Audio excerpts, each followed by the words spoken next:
You want the house. Okay, good luck at the renovation. This happened in year 2015. This is the long story short of the already long story. My grandmother on my father's side died in 2007, bless her soul. She owned a house and lot of bungalow type near the sea. This house wasn't paid in full, and there's still remaining balance about $5,200 in US dollars.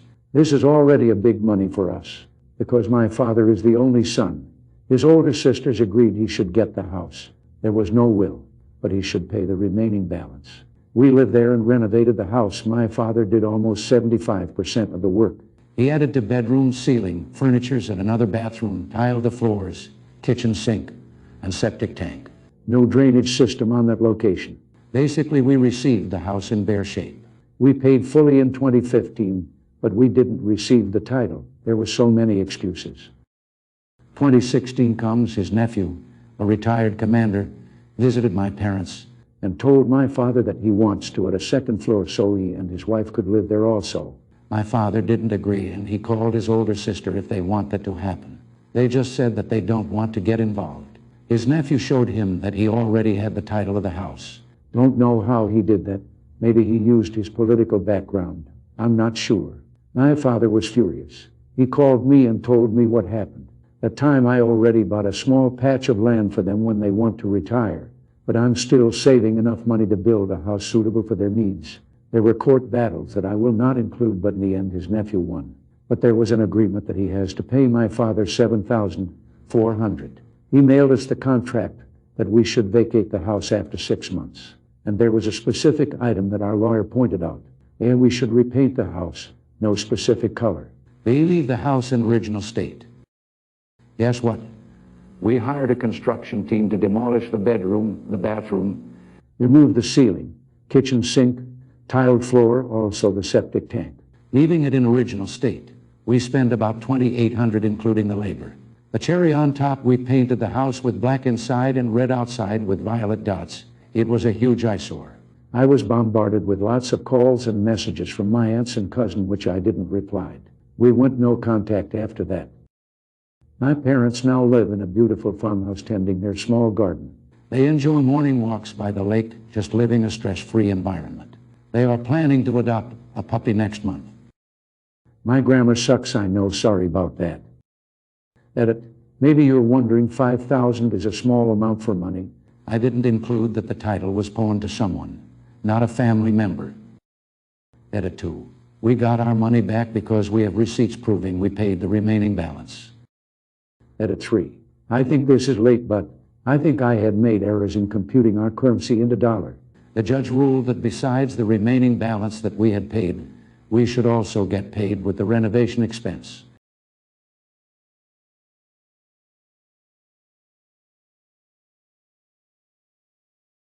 One calls equals better bonus, hold my beer. TLDR, call center removes limits on calls in order to raise customer satisfaction. I spend a month stretching my calls to be 4 hours long and make off like a bandit in the process. A brief story from my time in a telecoms contact center. I worked for a rather large Australian provider that everyone knows and actively hates, mostly because it's fun to hate them. In this story, we were doing outbound calls to transition people onto the new NBN network. For those of you unfamiliar with Australia's internet, it was third world, literally. We were slower than Nigeria until we rolled out the NBN and upgraded to slightly faster third world speeds. Also worth mentioning, much like the company I worked for, the NBN was universally hated, 'cause it was shit. Enough said. Anyway, like all call centers, we had a bunch of miserable hoops to jump through in order to bring our paycheck up to a level that could be considered humane. Our capitalist overlords refer to these hoops as KPIs, key performance indicators for the blissfully ignorant. Anyway, with the new campaign came a new set of KPIs. Conversion rate, active call time, after call time, and customer satisfaction were the KPIs of the day. Now these KPIs were normally all fucking bullshit.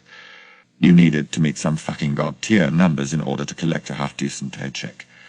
However, in this particular case, there was a loophole. See, due to the controversial nature of the NBN, we were told to focus on quality over quantity. We wanted an excellent customer experience, and the new KPIs were a reflection of that. As such quantity of conversions was not a KPI, and when I questioned if we had time limits on calls, I was told we don't care what you do, but long calls means a good experience, so keep them on the line and get them switched over. And so began the best work month I had at that soul trap. See, before entering comms, I was a salesman in aged care, and a pretty good one at that. And you know that stereotype of old people talking for eternity and beyond. It's a stereotype for a reason.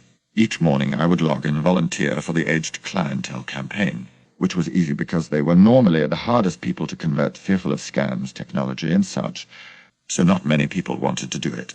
And then I would start to chat. See, when speaking with the elderly, all it takes is a well-placed poke or two, and you can literally have them speak for hours. So for the next month, I took to 2 for calls a day, down from 20 to 30. I had almost 0 after call time. The calls were so long I didn't need it. Add an 80% conversion rate and 90% customer satisfaction. Turns out people tend to like you after you take the time to listen to them. Phone call, assuming I wasn't told to fuck off upon introducing myself, would last to 3 hours minimum, with my record being a 7-hour call to a lovely bloke named Stan. He told some great war stories.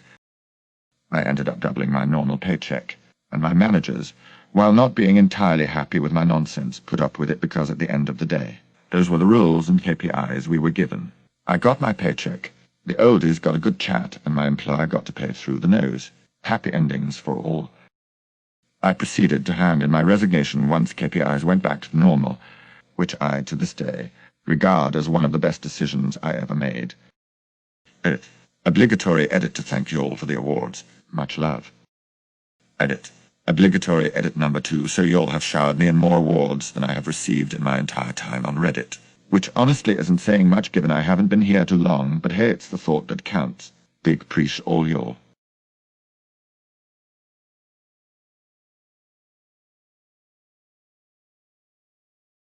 I need your long essay on a single page. Yes, ma'am. When I was a college sophomore, we had this professor, Mrs. Wang, in religion studies, who would act like her subject should be our top priority. Although we came from different majors, religion studies is just a filler subject needed for students in this Catholic college. She wanted us to come every meeting because attendance is a part of her grade, which was fine by me, but she would give us too many research assignments for so little time. This class is a Tuesday to Thursday one, so if she gives us 3 research assignments on Tuesday, the outputs are expected to be submitted on Thursday same week. This started a problem on all of us since we also have a lot of things to do from major subjects, but it would be a hassle to fail a subject like this. Retaking a major subject is acceptable. Retaking a filler subject is annoying. One Tuesday, she gave us an assignment, a 4,000-word essay to be submitted on Thursday. 4,000 is a lot for us given the time frame, and that week was the week before midterms, so it gave us a hard time. But the catch, she wanted it on a single sheet of short bond paper, which is literally impossible to fit the 4,000-word essay. A classmate of mine, Nathan, asked Mrs. Wang about the single-page thing. Nathan asked if we could submit multiple pages of the essay to accommodate the 4,000-word essay she was asking us. You are all stubborn. 4,000-word essay in a single page, that's simple. Mrs. Wang was already in her early 60s that time, so I don't think she had an idea of what a compressed 4,000-word in a single page would look like when printed. In every subject, we have a FB group for announcements, discussions between classmates, and note sharing. In some subjects, the teacher was usually the admin of the group, but since Mrs. Wang is not fond of FB, one of our classmates volunteered to create a group for us. The night before the submission, we were having a problem with our outputs. Some classmates who were done with the essay tried to print their outputs. The font was too small, even though the margin was already adjusted. Here comes the malicious compliance. Nathan, who was still a little pissed about the whole situation, posted a status on our group. Let's give her what she wants, 4,000 words in a single page. The comments were blowing up. Some commented they were thinking of the same, and others were laughing.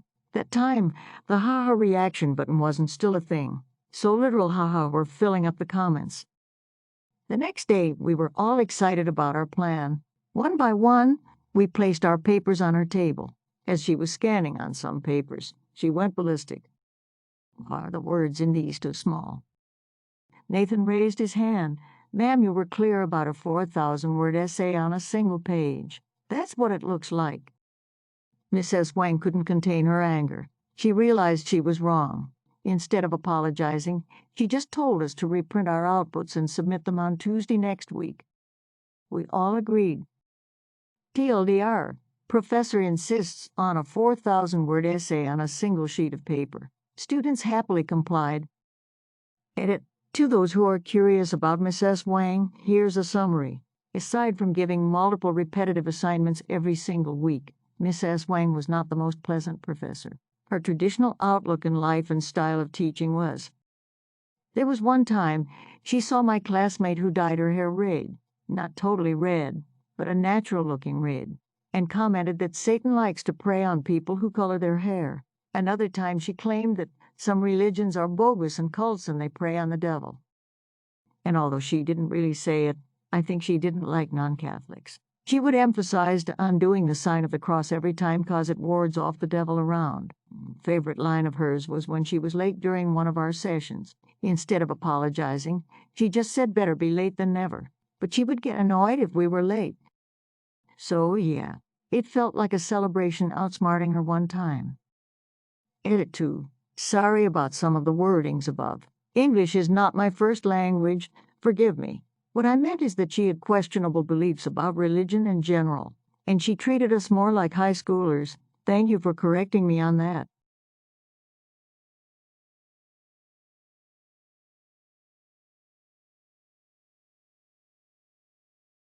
Like and subscribe for more incredible videos.